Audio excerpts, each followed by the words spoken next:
오늘 본문의 말씀은 우리가 어디에 도착을 해요? 로마에 도착합니다. 여기 이제 로마라고 하는 단어, 영어식 발음은 롬이라고 하는 뜻을 쓰죠. 로마라고 하는 이 단어. 이 로마라고 하는 이 단어는 바울에게 있어서는요, 자신이 이 땅에 살아야 할 존재 이유와 근거를 가져두는 단어가 로마였어요. 그래서 에베소 지역을 사역을 하다가 그때 바울의 가슴 속에 하나님이 주신 꿈의 단어가 로마였습니다. 그래서 바울에게 있어서는 이 로마는 가고 싶으면 가고 아니면 안 가고 선택할 수 있는 그런 장소가 아니라, 나는 어떤 일이 있어도 나는 로마를 갈 거야. 아니, 로마를 갈 수 있도록 하나님이 역사하실 것이야. 그게 이제 바울이 가지고 있었던 그런 마음속에 품고 있는 드림이고, 마음속에 품고 있는 꿈이었어요. 여러분 안에도 여러분 꼭 내 삶을 통해서 이루고 싶은 로마가 있으셔요? 없으셔요? 네, 없으면 기도하세요. 기도하셔서, 하나님, 내 인생을 통해서 내가 호흡이 있는 순간까지 꼭 이것만은 하나님 앞에서 이루고 싶고, 아니, 이룰 수 있도록 하나님이 역사하여 주시옵소서. 여러분, 그 로마가 있어야 우리가 이 땅을 살면서 힘을 얻어요. 그래서 바울에게는 바로 그 장소가 어디인가? 로마라고 하는 이 장소예요. 그래서 로마서 1장 33절에 보시면은 바울은 이 로마라고 하는 지역을 여러 번 가고 싶어 했어요. 그 표현이 로마서 1장 13절이거든요. 같이 한번 읽겠습니다. 형제들아, 내가 여러 번 너희에게 가고자 하는 것을 너희가 모르기를 원하지 아니하노니. 여기 보면 형제들아, 이걸 보면 원문에 보시면 헬라어로 아델포스라고 하는 단어를 쓰는데, 이걸 번역하는 과정에서 우리말 번역에 그냥 형제들아 그렇게 번역을 하니까 자매들이 시험 들었어요.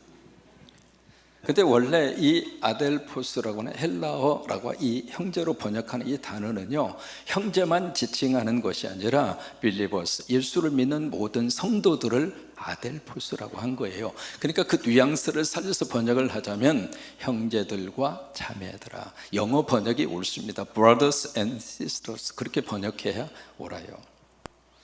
그래서 이게 로마에 있는 성도들아, 신자들아, 그렇게 부르면서 하는 말인데, 내가 당신들에게 가고 싶어 노력을 하고 애쓴 것이 한 번이에요? 여러 번이에요. 반복적으로.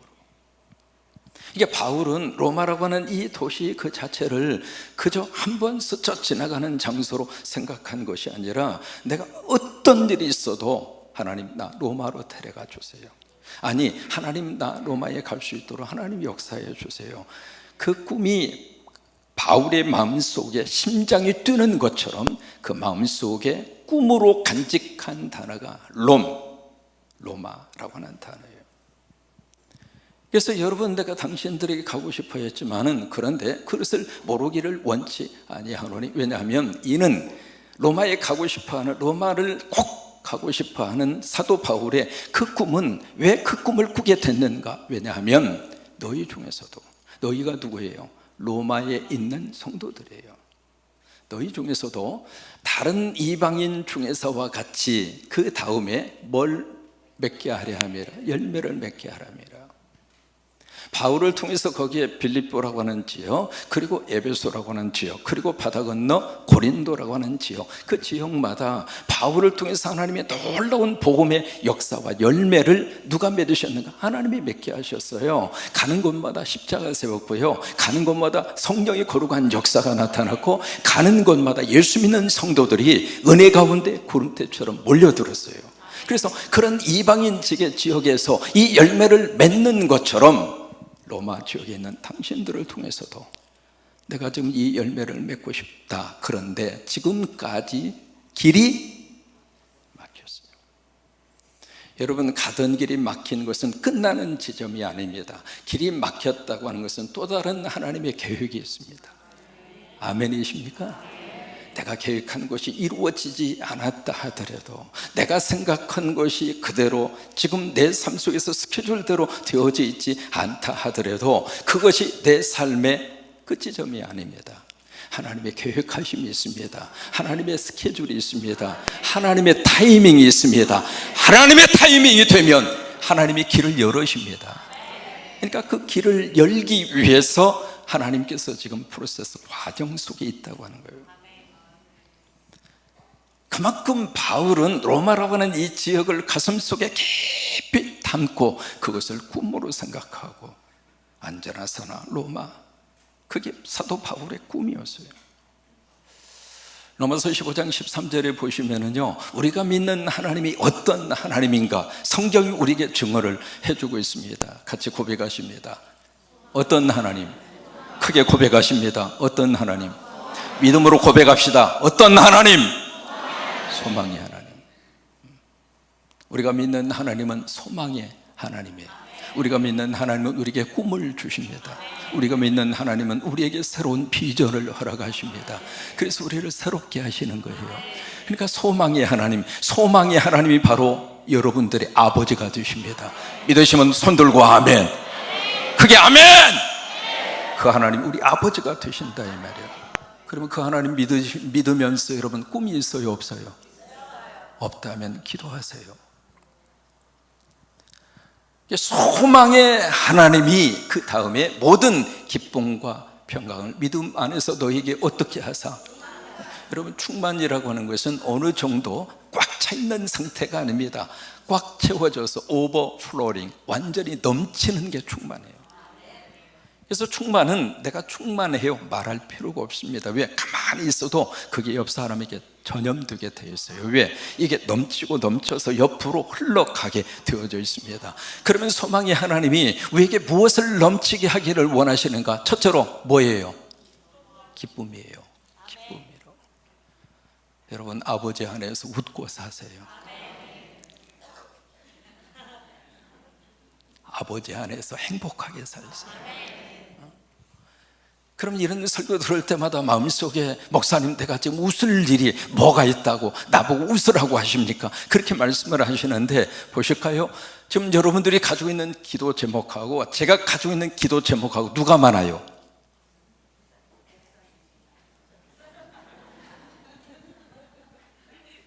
성곽교회 제적이 3,000명입니다 3,000명 기도 제목이 다 담임 목사에게 옵니다. 그럼 누가 기도 제목이 많아요?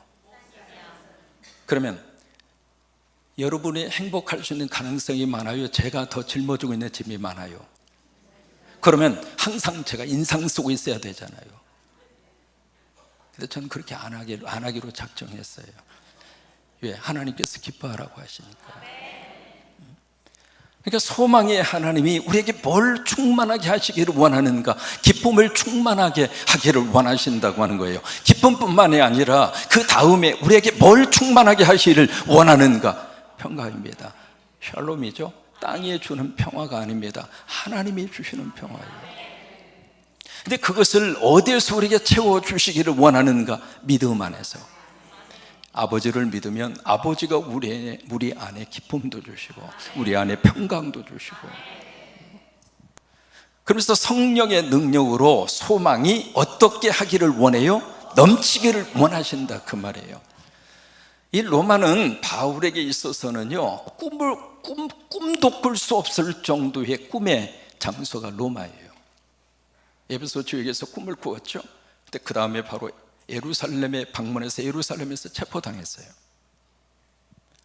그 상황 속에서 바울은 로마로 갈 수 있다고 하는 것은 이건 그냥 꿈일 뿐이에요. 꿈 같은 일입니다. 그런데 그 꿈 같은 일을 꾸고 있었던 바울에게 오늘 16절에 보시면은 드디어 그 꿈이 이루어지더라 이 말이에요. 같이 고백하십니다. 꿈 같은 꿈을 꾸면 꿈 같은 일이 일어난다. 전라도 해남의 시골에 한 소년이 국민학교를 졸업하고, 그때는 국민학교였습니다. 그리고 나서 중학교에 들어가야 되는데 집이 하도 가난해요. 아버지가 머슴이었습니다. 그래서 공부는 잘했는데 자기보다 공부를 못한 친구는 다 상급학교 지나가고, 아버지가 부르는 거예요. 야, 힘센 사람은 그냥 노동 처먹는 것이고 힘없는 사람은 가서 공부나 하는 거예요. 그러면서 너는 올해부터 나와 함께 풀 베고 그리고 농사 짓자. 그러면서 아버지가 더 이상 상급학교 보낼 마음이 없는 거예요. 근데 이 소년의 마음속에서는 그냥 불타오르는 꿈이 있었어요. 나도 공부하고 싶다. 나도 공부하고 싶다. 근데 이분이 어렸을 때부터 주일학교를 다녔어요. 여러분, 어렸을 때부터 교회 학교 나오면 하나님이 언젠가 길을 열으시더라고요. 그래서 교회 학교 나와서 막 기도하면서 그 다음에 기도하는 가운데 하나님이 아이디어를 주시는 거예요. 요게 아버지는 너를 학교 보낼 수 없지만 하나님 아버지가 있잖아. 하나님 아버지가 있잖아. 그 마음에 감동을 주셔서 아, 그렇구나. 그러면 하나님 아버지께 편지 쓰자. 그래서 편지를 쓴 거예요. 하나님 전상서. 옛날 편지는 다 그렇게 썼잖아요. 딱 쓴 다음에 하나님, 제가 정말로 공부하고 싶어요. 그러니 내가 얻어먹는 한이 있더라도 하나님 나 공부시켜 주세요. 그러면서 간절한 마음으로 그 편지를 썼어요. 편지를 쓰고 겉봉투에다가 수신인을 하나님께, 그리고 우표 살 만한 돈이 없어서 우표도 붙이지 않고 우체통에 넣은 거예요. 그 우체부가 딱 이렇게 보니까 수신인도 없이 그냥 하나님께 라고 하는 그 봉투에 편지가 있는데 도대체 이 편지를 누구한테 갖다 줘야 될까요? 누구한테 갖다 줘야 돼요? 하나님께 갖다 줘야 되는데 이 우체부 입장으로서는 곤란한 거예요. 그래서 이걸 누구한테 줄까? 그렇게 고민을 하다가 마침 우체국장님이 아주 신실하게 교회 다닌다고 하는 것을 알고 국장님에게 갖다 준 거예요. 국장님, 이런 편지인데 국장님이 알아서 하세요. 국장님에게 딱 받아보니까 겉봉투에 하나님 전상, 하나님께 그렇게 써져 있는데 이거 누구한테 갖다 줘요? 그러다가 보니까 자기가 나가는 교회, 전라남도 해남읍의 이준목 목사님에게 그 편지를 갖다 주는 거예요. 목사님이 알아서 하라고. 편지를 다 읽어보니까 구구절절해. 참 신기한 것은 그 목사님이 그분을 자기 아들처럼 입양을 합니다. 그래서 중학교 보내주고 고등학교 보내주고 그 다음에 신학대학 졸업하고, 원래 이분이 전라남도 의대에 합격을 하셨는데 슈바이처가 되겠다 해서 의대 가기 전에 신학을 먼저 해라 해서 한국신학대학에 들어간 거예요. 거기를 나오고 스위스에 가서 유학을 하시고 한국신학대학에 오셔서 교수를 하시고 총장까지 하셨어요. 여러분, 그분이 누군지 혹시 아세요? 오시로 시작합니다. 오영석 박사님. 꿈 같은 꿈을 꾸면 꿈 같은 일이 일어납니다. 바울에게 있어서는 로마라고 하는 이 도시 자체가 그런 장소였어요. 그런 장소인데 하나님이 역사하셔서 바울을 바로 그 로마에, 그래서 16절 말씀에 한번 보세요. 그런 역사가 바로 여기서 드디어 일어나잖아요. 16절 같이 한번 고백합니다. 우리가 로마에 들어가니 바울에게는 자기를 지키는 한 군인과 함께 따로 있게 허락하더라. 여기 우리라고 하는 단어, 우리는 복수잖아요. 그러면 우리라고 하는 이 단어 속에 누가 들어갔는가? 사도행전을 누가 썼어요? 누가가 썼어요. 누가가 이 우리라고 하는 명단 속에 함께 들어간 거예요. 그래서 바울의 이 로마행을 쭉 우리가 살펴보면은요, 어떻게 이 여정 속에 일어난 사건을 이렇게 자세하게 구체적으로 기록할 수 있었을까? 누가가 함께 했으니까. 그래서 꿈에도 그래던 로마에 들어갑니다. 들어가서 바울은 따로 어느 한 장소에, 지금식으로 말하면 가택 연금을 당합니다. 지금 바울에게 있어서는 보세요, 이 로마라고 하는 이 놀라운 전 세계를 제비제비하고 있었던 그 제국에 바로 복음을 전해서 그곳에 십자가를 세우고 세계 선교의 큰 목표를 가지고 바울이 로마에 간 거예요. 왜냐하면 모든 길은 어디로 통해요? 로마로 통했습니다. 로마 제국 시절에 로마 제국이 딱 같은 그 도로의 전체 길이가 좀 놀랄 만한 길입니다. 40만 킬로미터입니다. 이게 어느 정도인지 감이 잘 안 오실 거예요. 한국이 지금 도로망 이 작업이 전 세계적으로 1등이에요. 한국이 지금 도로 포장한 도로의 전체 길이가 11만 2,305km입니다. 이게 어느 정도 길이인가? 지구 둘레의 2.8배입니다. 이래도 안 놀라요. 그러니까 지금부터 2000년 전에 로마가 깔아놓은 도로가 어떤 사이즈인가, 그걸 우리가 기억할 수 있잖아요. 그러니까 그 도로를 통해서 바울은 전 세계에 세계 선교의 비전을 가지고, 그리고 로마에 드디어 딱 도착을 했는데 꿈은 엄청나게 큽니다. 그런데 바울의 현실은 가택연금입니다. 이게 지금 바울이 처한 상황이에요. 근데 그 상황 속에서 바울은 이것으로 이 꿈이 깨지는가 보다, 그렇게 생각하지 않았어요. 하나님의 또 다른 역사가 있을 것이다. 스위스의 정신의학자 칼링 메닝거가 그런 이야기 합니다. 따라서 한번 해보십니다. 사실보다 중요한 것은 태도다.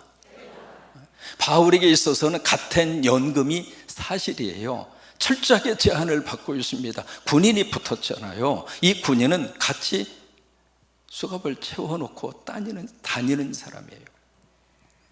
그 속에서 아무 일도 할 수 없는 그 현실 속에서 바울은 그 사실을 어떻게 해석해 냈는가? 여기에 하나님의 뜻이 있겠구나.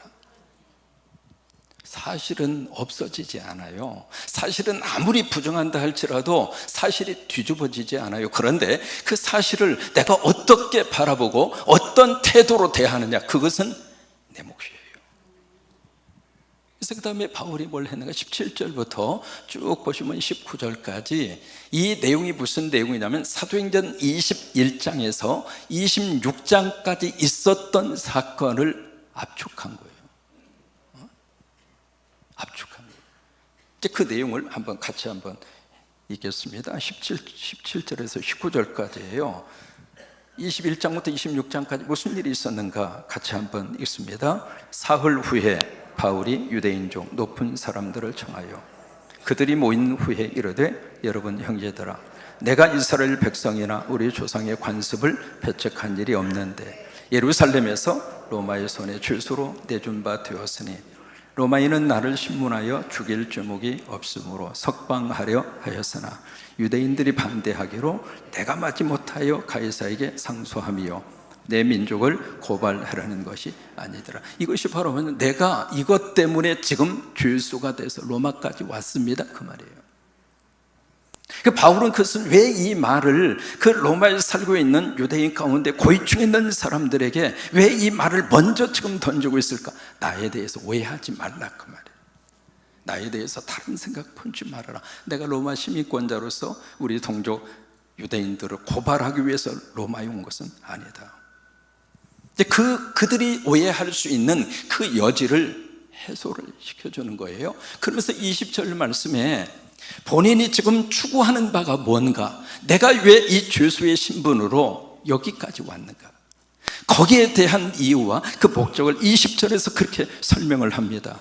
같이 한번 읽습니다. 이러므로 너희를 보고 함께 이야기하려고 청하였으니 이스라엘의 소망으로 말미암아 내가 이 쇠사슬에 매인 바 되었노라. 여기에 아주 중요한 단어를 바울이 꺼내듭니다.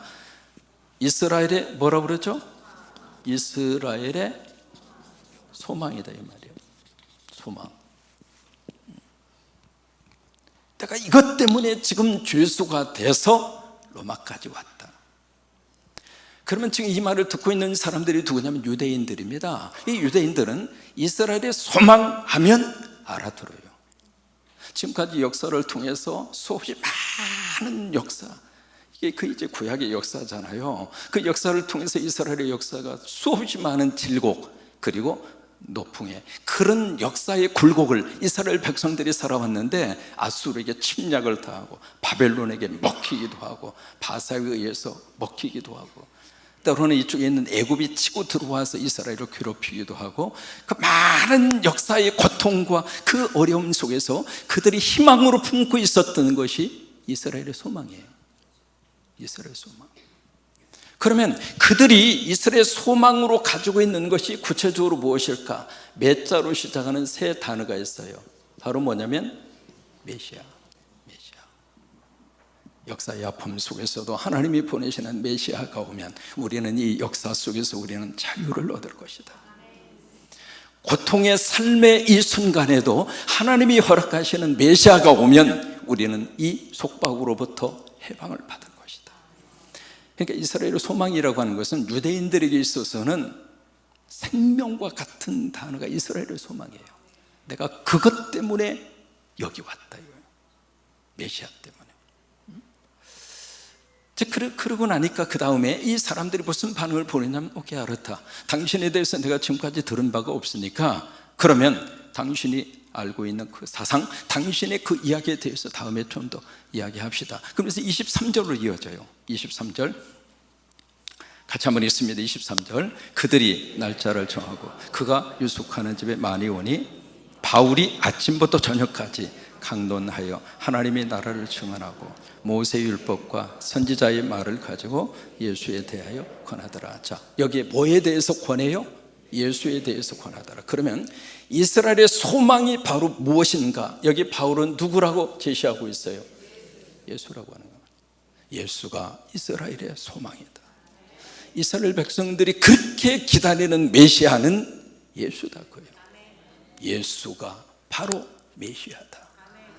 여러분 믿으십니까? 우리 식으로 말하면 예수가 그리스도다.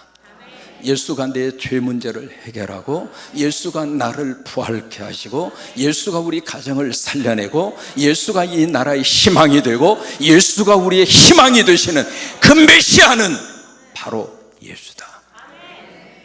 그것 때문에 나는 로마에 왔다 이거예요. 제가 지금까지 기억하는 미국의 큰 플라스틱 회사입니다. 근데 그 회사의 벽면에 큰 글씨로 써져 있는 그 글귀, 제가 중학교 때 보았던 그 사진을 내가 지금까지 잊지를 못합니다. 뭐라고 거기 써져 있느냐면 Jesus is the answer. 예수가 답이다. 그 글이에요. 그게 지금도 내가 잊혀지지 않습니다. 여러분, 인생 문제의 답은 예수 그리스도입니다. 그러니까 예수님의 답이라고 하는 거예요. 바로 바울은 로마에 살고 있는 유대인 지도자들에게 바로 이스라엘의 소망은, 한국의 소망은 예수다. 아멘이십니까? 예수라고 하는 거예요. 우리가 교회 와서 들어야 할 가장 중요한 생명의 떡은 예수입니다. 강대상에서 선포해야 할 복음의 메시지는 예수입니다. 신기한 것은 예수가 선포되면 예수의 능력이 나타납니다.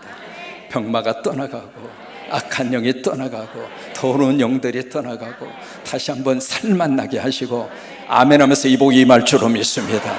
그래서 바울은 바로 로마의 중요한 유대인 지도자들에게 이스라엘의 소망은 다른 것이 아니라 예수다. 그것을 아침부터 저녁까지. 근데 그 다음에 반응이 나옵니다. 어떤 반응이 나오는가? 24절입니다. 같이 한번 읽습니다. 그 말을 믿는 사람도 있고 믿지 아니하는 사람도 있더라. 그 말에 대해서 아멘 하면서 은혜 받는 사람도 있고요, 그 말을 듣고 은혜 받지 못하는 사람이 있고. 저는 이 부분을 읽으면서 설교자로서 얼마나 위로가 되는지. 위대한 바울 같은 설교자가 설교를 해도 은혜 못 받는 사람이 있구나. 그러니 내가 설교한다고 다 은혜 받는다고 누가 포장하겠는가? 그러면서 위로가 되더라고요. 여러분, 바울의 설교가 잘못됐을까요? 바울의 설교가 지금 감동이 없었을까요? 아니죠. 근데 왜 은혜 못 받아요? 아무리 소낙비가 쏟아지더라도요, 마당에 장독대를 다 갖다 놓고 뚜껑을 열어보니까 그 속에 빗방울이 하나도 안 들어갔어. 왜 그랬을까요? 뚜껑을 안 열었어. 성령님이 여러분들에게 은혜 받을 수 있도록 영혼의 문을 열어주셔서 예배할 때마다 은혜 받으시고, 예배할 때마다 은혜 받으시고 그래요.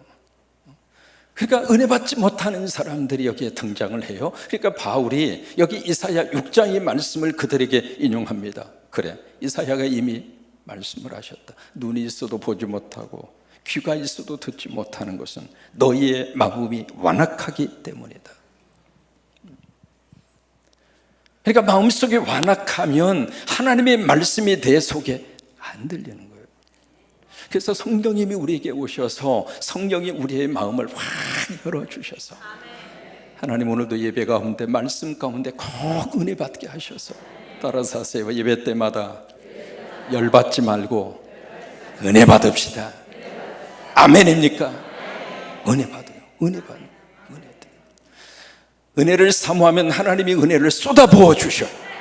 은혜 받으면 잘 돼요. 크게 아멘. 은혜 받으면 막힌 것도 뚫어주세요. 은혜 받으면 역사가 나타나요. 은혜 받으면 놀라운 하나님의 축복이 임해요. 그러면서 28절에 그들에게 뭔가를 노티스를 줍니다. 무슨 노티스를 주는 가 28절입니다. 같이 한번 읽습니다. 그런즉 하나님의 이 구원이 이방인에게로 보내어진 줄 알라. 그들은 그것을 들으리라 하더라. 여기에 하나님의 이 구원 그렇게 되어 있습니다. 그 부분을 영어 번역에 보시면 God's salvation 그렇게 되어 있습니다. 뭐냐면 하나님의 구원이라고 하는 뜻이에요. 이 세 가지 단어가 함께 연결이 되고 있어요. 이스라엘의 소망이 무엇인가? 메시아가 누구인가? 예수다. 그 예수는 누구인가? 이스라엘의 구원이다. 다시 말해 한국의 구원이고 나의 구원이고 우리 가정의 구원이고 이 세 가지 단어를 합쳐서 우리는 뭐라고 표현하는가? 바로 살림이라고 해요. 살림. 바울의 로마를 왜 가고 싶어 했는가? 살림 때문에 가고 싶어 한 거예요. 여러분 지금도 살림꾼 예수님이 내 안에 들어오시면 하나님께서 우리를 살려주십니다. 살림의 역사가 임합니다. 그래서 바울은 나는 로마로 가야 하리라. 이 교회를 통해서 하나님 11개 나라의 100개 살림교회를 세워주셨고 다음 주면 101번째 살림교회를 환당합니다. 7개 교회가 지금 건축 가운데 있습니다. 금년 들어서 앞으로 5개 십자가를 더 세울 겁니다. 금년에 계획하기는 114개 십자가를 하나님 앞에 올리게 될 것입니다. 우리는 기도합니다. 성광에서 시작이 된 이 살림의 역사가 114개 살림교회마다 살림으로 임하게 하옵소서. 하나님 나라가 살림의 역사로 꽃을 피우게 하옵소서. 오늘도 예배하면서 이 살림의 복이 여러분 가운데 충만하시기를 바라고 내가 살고 내 가정이 살고 내 자녀가 살고 군산이 살고 대한민국이 살고 예수 믿는 성도들이 살아서 이 땅을 살려내는 살림꾼, 우리가 그 비전을 품고 예배 때마다 외치는 구호 성광! 그 복이 임하게 되기를 주의 이름으로 축원합니다.